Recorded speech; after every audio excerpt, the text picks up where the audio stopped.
Now, the question is, what do you mean by new international economic order?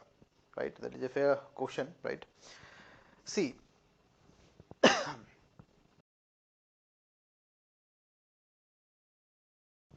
what happened that during 50s and 60s, right, lot of countries got their independence. Lot of countries got their independence, right? India was obviously one of them, right? And a lot of French colonial power, European colonial power, such as French, Britishers, right, Spanish, okay, Spaniards, right? These three people, sort of, majorly 90% of the country were occupied by these three people mostly, right? So these three people, I mean three group of countries, they started to decolonize, right? There was a decade of decolonization. You must have studied about it, right?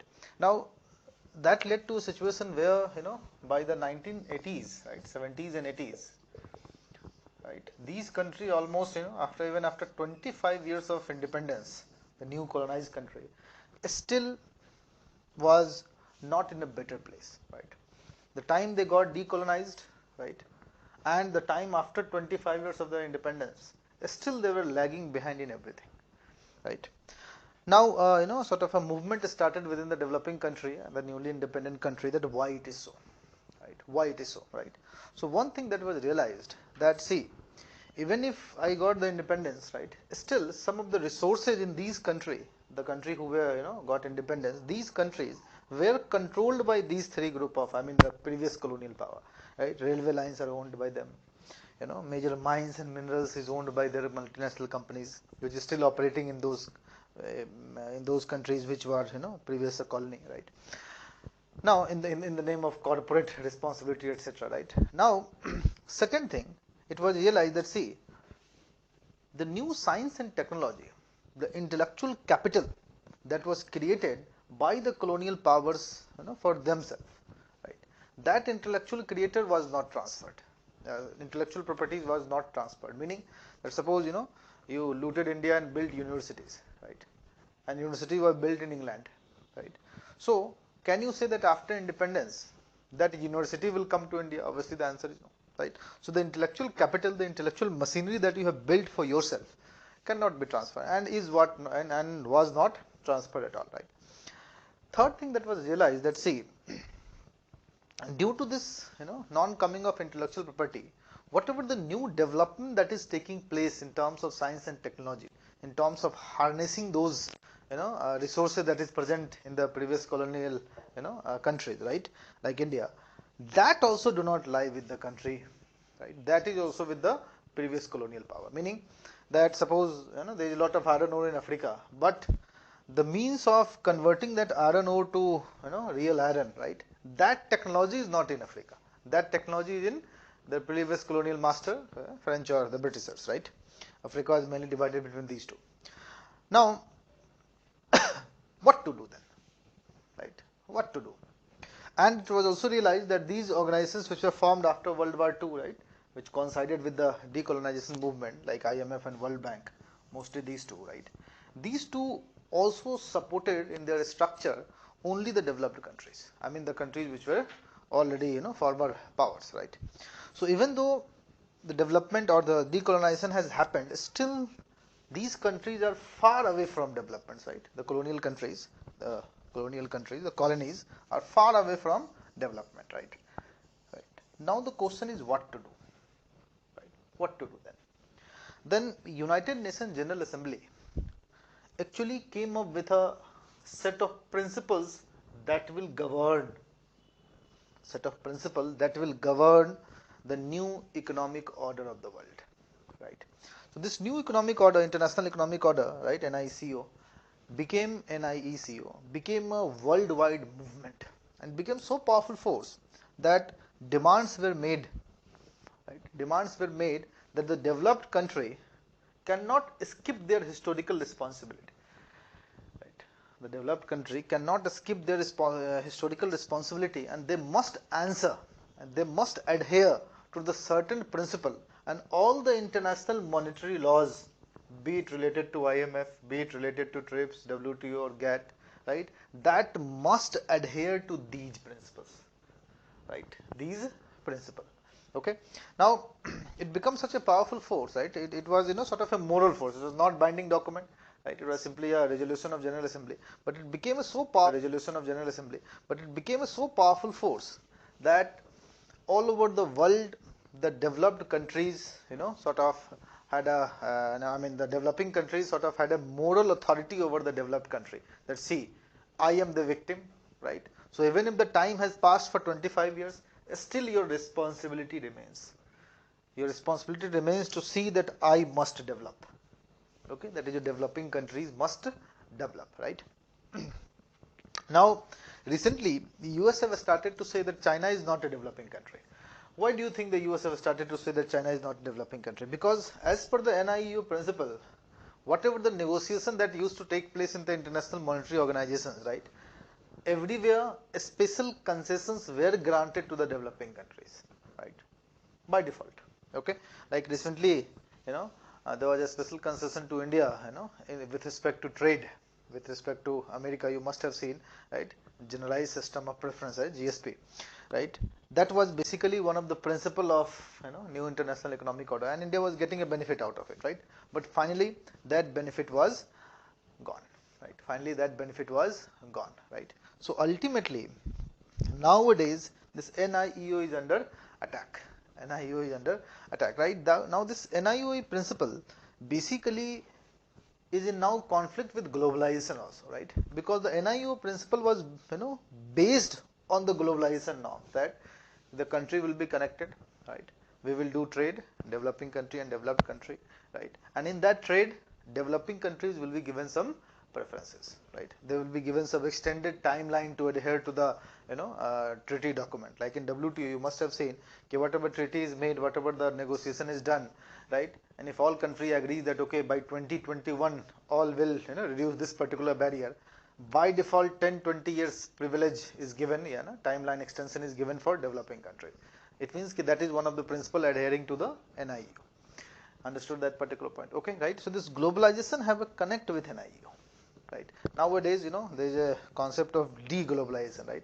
Every country wants that okay, we should be, based on a system where the production, consumption, and the investment activity that happens in economy, three basic activity that must occur within that economy, right? So that must flow within that economy instead of connected world, right? Because all three organizations, these organizations were for the purpose of starting globalization, right? So once the globalization trick were learned by the developing countries, now the developed countries are saying that we need not to have any globalization, right? The best example is US, right? US was the pioneer of globalization, right? But nowadays they hate practically globalization, right? They say that okay, made in US, right? Made in US. Gone are the days when they say that no, it should not be made in US, it should be made in anywhere, right? So that is now not the case. So Nadi Bati, clear understood that particular point, okay? So historical perspective mein you should understand that what is NIEO, right? So it is a set of principle, right, which was germinated because of 25 years of experience. Even after decolonization, the developing countries were not developing. Why? Because of the multiple factor, right? Because of the multiple historical factor with regard to the processes, with regard to the intellectual property, with regard to the science and technology, which the root of which lies in the deprivation that was done by the colonial masters, right? That were done by the colonial master in the previous century, right? 3-4 centuries deprivation, right? You cannot end in 25 years, obviously. ठीक है, 25 years में तो industry भी नहीं बनती है, ठीक है? So that is why these people must, and still see these people are very rich, right? These colonial masters, whatever the sin they have done, they are still very rich. Okay, so that is something I mean, a moral responsibility of them should be that they should say that okay, take your benefit, right? I will give you the benefit, but obviously they are not giving it, right? That is actually the question. समझ में आ रही बात है, clear है? Understood that point? लिखिए इस point को. Sum of this principle in 3 lines, I mean 3 subparts, right? Write down A. 3 principles on which the new international economic order should be based, right? First, recognition of historical responsibility. Recognition of historical responsibility. Now what is that recognition of historical responsibility? It simply means that the developed country must recognize that they have done harm to the developing country, right? So first this moral, recognition should be there, right? So the developed countries should not think like that we are doing some kind of charity to the developing country, not at all.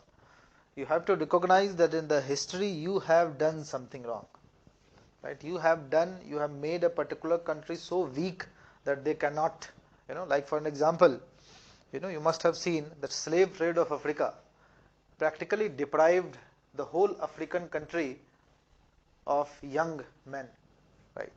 And you will find that when the slave trade was at its height in Africa, out of every 1,000 women, only 340 men existed, right? So whenever a man used to grow, a man used to grow tall, and when he used to get adult, the child, the Negro child used to get adult, right? He used to get transported, right? So the whole decade, not only decade, the whole century of this slave trade deprived Africa of working men, right? And ultimately, obviously, their economy will suffer, right? Their economy will suffer because at that time the practices that was there in Africa, right, that did not lead to a situation. That did not lead to that did not allow the women to actually work, right? So if you take the economic worker, right, the worker out of the particular continent, then obviously that worker will do economic activities in the country they are being sold to, right? So the US and the Europe actually progressed out of this free and cheap labor, right? And the labor force in Africa was totally vanished. Okay, so that historical responsibility must be adhered to. Now principle लिख लेंगे B, giving preferential access to trade, giving preferential access to trade, ठीक है, preferential access to trade, right? So if you look at the economic principle, Article 4, Clause S, okay, ABCD, S says the strengthening through individual and collective action of mutual economic, trade and financial and technical cooperation among the developing countries mainly on preferential basis, right? So it means in the trading relationship, the developed country must give preferential access to the developing country. Why? Because on the recognition, that is sort of a atonement that the developed countries must do by giving a preferential access to trade. Because in around the third principle, now see, there are 17, 18 principles. I am clubbing them into 3 groups. Okay, so there are multiple principles that will come into one group, right? So I will advise you, after reading this, you go through the actual text of the, in the notes I have given you, right? Go to the actual text of this. Okay, that will be much better. And then write down C. Then write down C.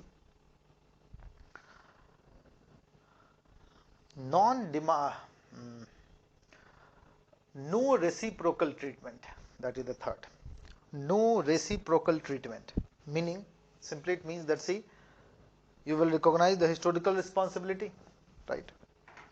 You will give preferential access, right? But once you give preferential access, you will not demand that the developing countries should also give you preferential access, right? Because if you will demand that developing countries should give you also preferential access, then what will be the meaning of this all? This is all plain stupidity, right? Okay, then where the purpose is solved? The purpose is not solved, right? So it means that you will not ask for reciprocal treatment. You will not ask, right? So you will simply give them benefit, but you will not ask for benefit in return. Now you might say that is wrong. No, that is not wrong, because the whole purpose was giving benefit to recognize what? Historical responsibility, right? To recognize historical responsibility. The day both countries are equal, then obviously you stop it, no problem. Then you can ask, okay, give me reciprocal treatment or whatever. Understood that point, that particular point, right? So the whole premise of new international economic order is based on these 3 principles.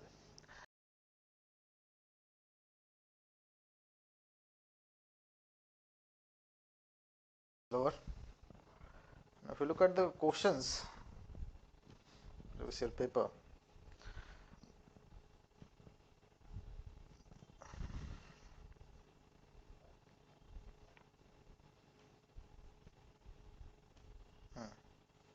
One minute.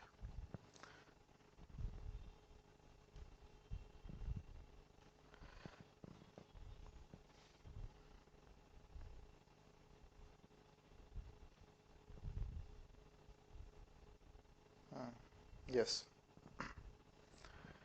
See, discuss the historical evolution of NIEO and its importance in new international economic order. ठीक है ना? Its importance in new international economic order, right? So the name itself, they are basically asking write a short note on it. Similarly, if you look at the 2018 question, it simply says